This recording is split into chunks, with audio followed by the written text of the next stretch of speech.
Hola amigos, bienvenidos una vez más aquí a mi canal Andrés Cantón Opina. Hoy traigo un nuevo programa y el título voy a decirles de dónde salió. He recibido cartas, he recibido mensajes, algunas personas, no los voy a llamar haters, pero sí me han criticado, me han dicho que lo que va a suceder en enero 6 es una violación a la Constitución de los Estados Unidos, que se está eliminando el voto de las personas que votaron por Biden si sucede que la impugnación llega a terminar en la reelección de Trump. Hay algunos comentarios negativos, no son muchos, pero sí les voy a dar respuesta colectivamente. No se está violando la Constitución en enero 6, señores. En enero 6 se está defendiendo la Constitución, que es muy diferente. Lo que va a suceder en el Capitolio en enero 6 está amparado en la 12ª enmienda de la Constitución de los Estados Unidos. Va a ser un poquito aburrido, pero me gustaría explicarles en qué consiste la segunda enmienda de la Constitución y en qué va a derivar si prospera la demanda de los 148 congresistas y los 11 senadores hasta ahora. Pero antes, a eso, volviendo al inicio de los que están diciendo que se viola la Constitución, un señor me escribió y me dijo que se había tratado de empañar la imagen de Biden y Harris con la palabra comunista, que este país nunca iba a ser comunista, ni que son socialistas. A este y a muchas personas que están diciendo lo mismo, solamente yo me voy a remitir a los hechos. La vicepresidenta, posible vicepresidenta, la compañera de ticket del señor Biden, la señora Harris. Esto es un recordatorio, porque ya las elecciones pasaron, no estamos en campaña. Es un recordatorio y una respuesta a todos los que dicen que estamos todavía usando el fantasma del anticomunismo. La señora Harris públicamente manifestó al lado de Black Lives Matter. Ella no se ocultó para hacerlo ni para negar su apoyo. A su vez, Black Lives Matter es una organización que se ha autoproclamado, reconocido pro-marxista. A más B igual a C. Si Harris apoya una organización marxista o pro-marxista, ¿qué es lo que deriva de aquí? También no se puede olvidar que esta organización, Black Lives Matter, promovió y participó, y no es mentira, no me lo pueden negar ni fact checkers ni Facebook, porque en este momento hay militantes de Black Lives Matter que están encarcelados y en juicio por actos de vandalismo, quemar autos policiales, saqueos, en fin, que bajo el manto de esta organización, no quiero decir que la organización entera sean culpables de estos hechos, pero bajo el manto de esta organización se incentivó y se actuó, se saquearon ciudades, se quemaron ciudades. Y esta es una organización que la señora Harris apoyó públicamente, a menos que ahora se retracte, pero eso está en récord y está en registros y está en todas partes. Y además fue más lejos. Cuando le hablaron de la proyección marxista de Black Lives Matter, pro-marxista, la señora Harris dijo, y la cito, que a veces el marxismo era la mejor expresión que tenían las minorías. Con esto es suficiente, le estoy respondiendo a estos que invocan el fantasma del anticomunismo. Biden, en enero, 2, 3 días después, no tengo la fecha exacta, pero sí recuerdo y lo pueden buscar, está en YouTube, en muchos canales de televisión, sobre todo canales hispanos que lo dijeron con mucho orgullo. Biden anunció la nacionalización de la industria de medios y productos médicos básicos. Nacionalización. Esta palabra yo no sé si a ustedes les es muy familiar, pero los que venimos de países donde han habido dictaduras comunistas o gobiernos de izquierda o populistas, sí nos es muy familiar y dolorosa. Tenemos a Bolivia, tenemos a Venezuela, tenemos a Nicaragua y Cuba, que es la guía de toda esta nacionalización, que no consiste más que en expropiar y poner medios de producción en manos del Estado lo cual los vuelve totalmente inoperantes. Todo lo contrario se ha probado, y no con Trump precisamente. Mucho antes en este país se privatizaron entidades como motores y vehículos. Cuando usted antes tenía que hacer una línea de 3 horas en motor y vehículo, cuando era del Estado, ahora salen 45 minutos. Para hacer la inspección de su carro, me recuerdo que eran a veces hasta 4 y 5 horas, y hubo momentos en que había que tomar appointments. En este momento usted llega a un centro de inspección de motores y vehículos y entra y sale. Entra por una puerta y sale por la otra. Y eso que se cerraron muchísimos, de cientos de unidades se cerraron. Con las que quedaron abiertas se está funcionando. Una vez más se prueba que la libre empresa, el capitalismo y la propiedad privada predomina. Nada que quede en manos del Estado funciona. Nada funciona, y eso se ha probado. Eso no es una hipótesis ni es un comentario. El gobierno no puede controlar ningún medio ni de servicios ni de producción. Basta ver cualquier oficina pública para que vean que hay 6, 7, 8 empleados haciendo lo mismo. Y si usted pudiera ver la parte de atrás de su computadora, y se lo digo porque sé lo que estoy hablando, estaría viendo anuncios de Amazon, anuncios de Walmart, buscando cartera, modas, o simplemente jugando muñequitos y bolitas y Candy Crush, y tomando café. Cuando una de estas entidades la coge la industria privada, de 8 quedan 2 trabajando, y los 2 que quedan tienen que trabajar, porque la propiedad privada requiere ganancias y profit para funcionar. De ahí la diferencia. Por eso la palabra nacionalizar no me gusta, y lo estoy citando porque Biden dijo que iba a nacionalizar. Fueron palabras de él 2 días después de que ganó las elecciones. Esto es en respuesta a estos que dicen que se estaba manejando el fantasma del anticomunismo, que este país no será comunista. No será comunista, y les voy a decir por qué. En eso sí coincido, señores, con ustedes, los que me escribieron para decirme que este país nunca sería comunista. En eso tienen razón. Mientras que en los Estados Unidos quede la segunda enmienda y 74 millones, que es lo que reconoce los resultados. Vamos a irnos con el número que dan los resultados, que es más, pero vamos a decirlo. Mientras que quede en los Estados Unidos vigente la segunda enmienda y 74 millones de personas que apoyan al presidente Trump, aquí no va a haber comunismo. En eso sí coincido con ustedes. Quiero pasar a explicar ahora, y les dije que iba a ser un poquito monótono porque se los voy a leer lo más despacio y claro posible, para que sepan qué es lo que va a pasar en Washington, D.C. el día 6 de enero. Esto es lo que va a suceder.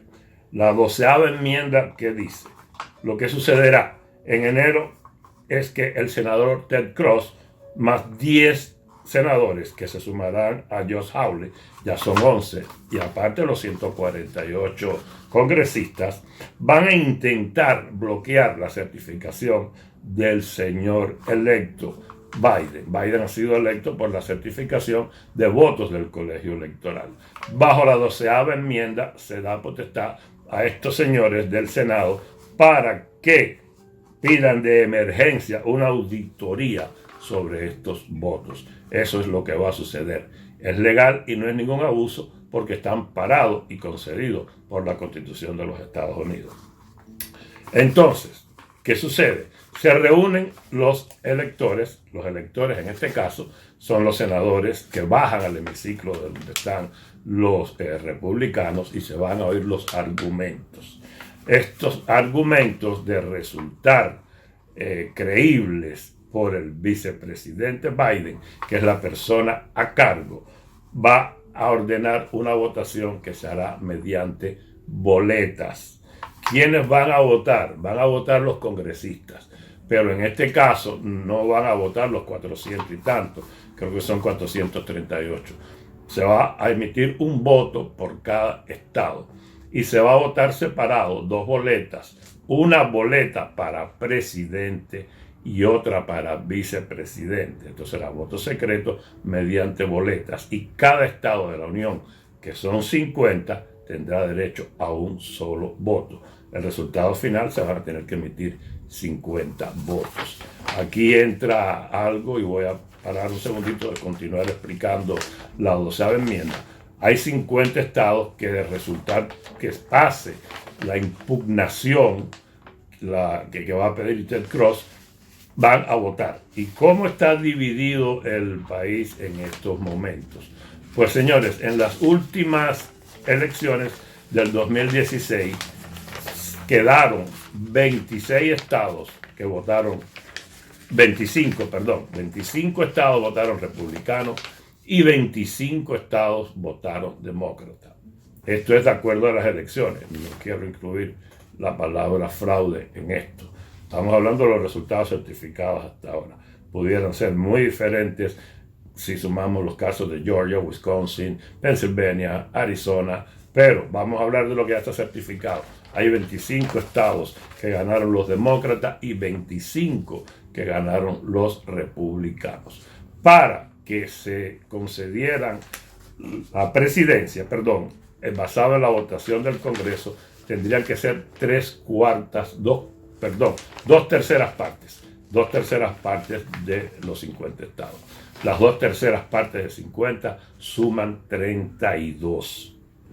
Hay 25 estados republicanos. Todavía se necesitarían 7 para llegar a una mayoría. Pero aquí no termina. Suponiendo que no se alcanzara un consenso y se consiguieran los 2/3 de votos, aquí entra y sigue jugando la 12ª enmienda de la Constitución. ¿Qué va a pasar? Ellos van a indicar sus preferencias por presidente y vicepresidente. Esto se firma y se le va a remitir al presidente del Senado, que en este caso va a ser el vicepresidente Mike Pence. El presidente del Senado va a abrir todos los certificados en presencia de senadores y congresistas. Después de esto se van a contar los votos emitidos. La persona que tuviera el mayor número de votos para presidente, pues por supuesto será el presidente, siempre que este número, repito, representa la mayoría, que son los 2/3, o sea, 32 estados. Si nadie obtiene la mayoría, aquí viene el problema, si nadie pasa de 32, ni Biden ni Trump pasaran de 32 votos, uno por cada estado, tendrían que tener 32 estados, cualquiera de los dos, para ser nominado presidente. ¿Qué sucede entonces en este caso? La persona que obtuvo la mayor cantidad de votos, si ninguno lo hubiera tenido para presidente, pues entre 3 personas que hayan figurado en la lista de candidatos, se va a escoger al que haya recibido un mayor sufragio. Téngase en cuenta que al elegir al presidente, esta votación, repetimos, será por estado y son 50. Si la Cámara no llegara a elegir al presidente por estos 32 votos, sucederá que el que obtuvo la mayor cantidad de votos para vicepresidente, estoy tratando de hablar despacio y claro, el que obtuvo la mayor cantidad de votos para vicepresidente sería el que ejerciera el cargo de presidente. Y todo esto tendría tiempo de procesarse hasta marzo 4. Después del día 4 de marzo, al día siguiente, entraría en funciones el vicepresidente. No quiere decir que automáticamente el vicepresidente sea Pence. Recuerden, de los que entraron en esta votación, y obviamente van a votar por Biden, van a escoger al que más votos haya tenido, en caso de que no se cumpliera el quórum de vicepresidente, para ocupar la posición de presidente. Recuérdense, repito, cuando el Congreso vote, va a votar por separado en 2 boletas. En una boleta van a votar para presidente y en la otra para vicepresidente. Si no se alcanzan 32 votos para presidente, ninguno de los dos, ni Biden ni Trump, el que más votos alcanzó en esta boleta de vicepresidente sería el presidente en funciones a partir de marzo 4. Y esto también provocaría escoger después un vicepresidente. Aquí la cosa ya es un poquito más compleja y si seguimos dándole vuelta a la usada enmienda, nos vamos a pasar toda la tarde y vamos a terminar más confundidos. Sencillamente lo que estoy tratando es aclararle así de sencillo. Y para concluir esto, se necesita, si pasa, si lo determina así el señor Mike Pence, si pasara, que se acepten las impugnaciones, este conteo de emergencia que va a pedir el señor Ted Cruz, pues esto es lo que sucede: 50 estados votan, un voto por estado, necesitan 32 para ser presidente. Si no, pues los que salieron en la boleta de vice serían el que ocuparía la presidencia. Espero que esto haya quedado un poquitico más claro. Sé que es algo confuso, pueden buscar más información, está en línea, pueden conseguirlo en español. ¿En qué consiste la 12ª enmienda? Que es la que ampara lo que va a suceder en Washington, D.C. el día 6 de enero. Esto no se está violando, no se está yendo contra nada y se está siguiendo sencillamente todo el proceso legal como se ha seguido hasta ahora. El sábado fue desestimada por un juez de Texas la demanda que habían presentado los congresistas de Texas y With the People en Arizona, demandando al señor Mike Pence. Se desestimó la demanda el sábado. Ahora solo queda pues que se presenten las impugnaciones y alegatos el día 6 de los congresistas y senadores sean escuchadas, tengan el peso suficiente como para desestimar los resultados del colegio electoral e ir a esta votación de la que ya hablamos. Les repito, pueden conseguir más información y leerlo más despacio en los medios. Pueden buscar en qué consiste la 12ª enmienda, cómo funciona el sistema electoral. Alguien dijo que el fraude lo provocaba el que estaba en el poder, y les quiero repetir que aquí en los Estados Unidos muchos poderes están separados del gobierno. Las elecciones, el departamento electoral, el consejo electoral, como quieran llamarlo, nada tiene que ver con el gobierno. Cada estado tiene su propio colegio electoral, sus centros electorales, al igual que cada condado. En este país, el gobierno, sea quien sea el presidente, llámese como se llame, ni sea el partido que sea, controla absolutamente nada. En lo absoluto. Eso es totalmente independiente, y si se comete fraude, pues no se comete por órdenes directas de ningún presidente. El fraude se comete, o se cometería, o se pudiera cometer a través de las distintas instituciones. Nada es secreto, pueden buscarlo, que pasó en Paterson, condado de Passaic, en New Jersey, en noviembre. Arrestaron y fueron a juicio y están con sentencia 4 personas que estaban cometiendo fraude con las llamadas boletas que se pusieron por el correo. Eso no es secreto, no es mentira, y no solo pasó en Passaic County, en New Jersey, sino que pasó en muchísimos otros condados. Hubo casos de fraude. Yo no sé la cantidad, la magnitud, a qué le llamen una cifra que determine que si se acepta o no un reclamo, pero de que hubieron casos, los hubieron porque salieron por todos los medios. Liberales, no liberales, demócratas, republicanos, de derecha, de izquierda, todo el mundo reconoció que se estaban cometiendo fraudes antes de las elecciones. Y hay gente expresa en este momento, así que no es mentira. Sin embargo, hay quien insiste todavía en tapar el sol con un dedo y negar la realidad.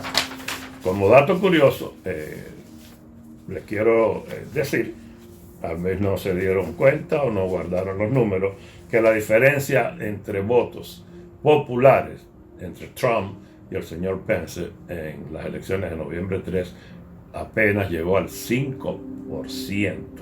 Ahí están los números para los que quieran comprobarlo. La diferencia entre ambos no llegó al 5%. No estoy hablando del fraude, estoy hablando de los resultados del posible fraude, perdón. Nadie puede garantizarlo para que no vayan a censurar esto. Aquí nadie está hablando ni garantizando que hubo fraude. Se habló de un posible fraude, como es cierto, y eso sí nadie lo puede negar. Pues la diferencia, la certificada hasta ahora, no llega apenas a 5% entre un candidato y otro. Y si buscan el mapa electoral, se van a dar cuenta que la nación está totalmente dividida. El hecho de que Biden, y vamos a aceptar los resultados por un momento, vamos a olvidarnos de las imputaciones de irregularidades, vamos a aceptar los resultados como tal. El hecho que Biden haya ganado por esta diferencia y que el país esté dividido exactamente a la mitad, ¿qué quiere decir? Que Biden no fue el candidato perfecto. Ahora bien, los números también traen que pensar. Trump en el 2016 sacó 71 millones de votos. Ahora en el 2020 saca 74.300.000. Aumentó 3 millones y tanto su votación. ¿Cómo es posible que si Trump aumenta su votación con una trayectoria de 4 años en el poder, siendo víctima de ataques infundados, de entorpecimiento, de cuánta maniobra turbia y sucia se pudo hacer para entorpecer y manchar su gobierno, aumentó la votación con la cual le ganó a la señora Hillary Clinton. ¿Cómo es posible? Y es lo que yo quiero que alguien me explique, que aparezca de la nada este señor anónimo que lleva 47 años en la política y se oyó hablar de él cuando fue vicepresidente, y se oyó hablar de él porque lo pusieron en el ticket, no tiene nada en su récord, no tiene nada en su haber, haya superado en votación a Trump. Es realmente muy curioso, muy significativo. Pero así todos estos números, por cierto, no tienen mucho de lo cual enorgullecerse. Y eso es contado que los 4 estados claves que le dieron la supuesta victoria al señor Biden, la diferencia entre 4 estados no llegó a 43,000 votos. Y todo el mundo sabe qué sucedió la noche madrugada del 3 de noviembre, como entre las 3:30 a las 4 de la madrugada, después que se habían cerrado los cómputos a las 9, increíblemente aparecieron, y les voy a poner solamente Wisconsin, casi 500,000 de votos, casi no medio, porque fueron 580,000, 560,000. En menos de 2 horas de la madrugada entraron en las computadoras a raudales 560,000 votos. Y esto no es de sorprenderse, pudiera haberse dado el caso que quedaron muchos condados y entraron todos a la vez. Lo curioso, y esto también lo pueden buscar, que de esos 560,000 votos, ninguno de ellos fue ni para Trump, ni para Buttigieg, ni para ninguno de los candidatos que estaban corriendo para la presidencia, que no era solo Trump, eran 4 en la boleta, si mal no recuerdo. Todos los votos fueron para Biden. Estos señores ni en una película de Disney. Es lo que da a pensar que hubo irregularidades, da a pensar supuesta y alegadamente, y lo repito, para evitar conflictos. Hay cosas que ponen a uno a pensar. Esta es una de ellas. También estos números evidencian que de estos 3 millones y tantos de votos que sacó Trump de más en comparación al 2016, el 42% fueron provenientes de latinos, negros y la comunidad LGTBQ. También son datos que los pueden comprobar en las páginas del Departamento de la Casa Blanca, en el Departamento de Estado, van a donde están los resultados de votaciones, buscan los demográficos, lleva trabajo, por eso sentarse aquí y hacer un programa y tratar de decir la verdad y no confundir a la gente, ni malinformar, como dijo alguien, lleva trabajo. Yo por lo menos ni recibo dinero por esto, ni pido contribuciones, ni 99 centavos, ni que se suscriban al canal. No estoy monetizado. Ayer pasaron un anuncio de Amazon en uno de mis programas y lo hizo YouTube porque quiso. Yo no estoy monetizado. Yo sencillamente trato